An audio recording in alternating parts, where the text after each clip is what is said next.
सभी पत्रकार एवं छात्र मित्रों का आज कैबिनेट में जो महत्वपूर्ण फैसले लिए गए हैं उसमें हमारे जो पानीपत में टेक्सटाइल इंडस्ट्री, पानीपत में जब हम बजट पूर्व चर्चा करने के लिए वहां गए थे तो वहां पर जो हमारे टेक्सटाइल इंडस्ट्री के एसोसिएशन के लोग थे उन्होंने कुछ सुझाव हमें दिए थे। उन सुझावों को मानते हुए आज हमने कैबिनेट में फैसला किया है कि बैठक में जो हरियाणा आत्मनिर्भर टेक्सटाइल पॉलिसी 2022-25 की अवधि को अब हमने बढ़ा करके, क्योंकि ये समापन की ओर जा रही थी, 18 दिसंबर 2026 तक उसको कर दिया है, 1 साल के लिए, और उसको एक्सटेंड किया है।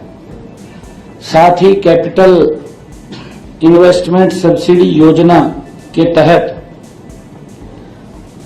जो प्रोजेक्ट मंजूर किए थे उनकी जो संख्या पर कैपिंग थी कि इतने प्रोजेक्ट के बाद आप उसको कर सकते हैं, उस कैप को भी आज हमने हटाया है।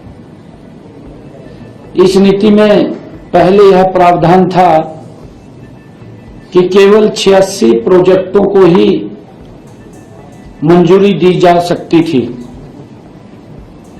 अब ये कैप हटने से इसको ओपन कर दिया है, इसकी सीमा को हटा दिया है। अब इसके ऊपर कोई दिक्कत नहीं है, क्योंकि कृषि के बाद टेक्सटाइल उद्योग दूसरा सबसे बड़ा उद्योग है जिसमें सबसे ज्यादा रोजगार मिलता है। हमने हरियाणा में पानीपत, गुरुग्राम, फरीदाबाद और सोनीपत में जो हमारे टेक्सटाइल इंडस्ट्री, कपड़ा उद्योग हैं, को विकसित करने पर भी हम विशेष ध्यान दे रहे हैं। हरियाणा की यह कपड़ा नीति देश के यशस्वी प्रधानमंत्री आदरणीय नरेंद्र मोदी जी के 5F विजन, फार्म, फाइबर, फैक्ट्री, फैशन और फॉरेन पर ये आधारित है। इस नीति में उद्योगों को बढ़ावा देने के लिए अनेक प्रकार की रियायतें देने का प्रावधान है, जैसे टेक्सटाइल पार्क बनाना, ब्याज पर सब्सिडी देना, कौशल प्रशिक्षण देना और बीमा आदि की सुविधाएं इसमें शामिल हैं।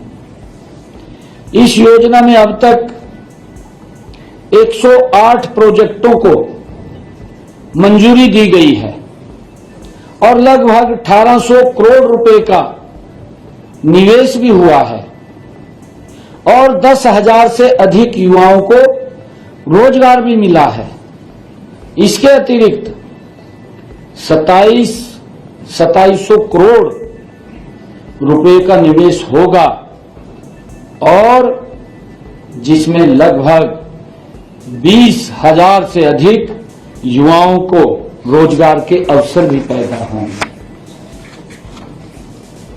हमने आज कैबिनेट की बैठक में कल ही जो हम व्यापारियों के लिए one time OTS, one time settlement scheme को लेकर के आए थे, जिसको कल मैंने कुरुक्षेत्र में लॉन्च किया है, उसमें कुछ सुझाव हमारे पास आए थे।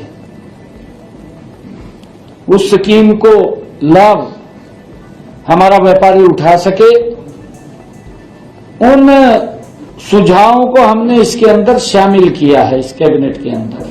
अगर आप ये वीडियो YouTube पर देख रहे हैं तो हमारे चैनल को सब्सक्राइब करें और बेल आइकन को दबाना ना भूलें। अगर आप Facebook पर ये वीडियो देख रहे हैं तो हमारे पेज को लाइक करें।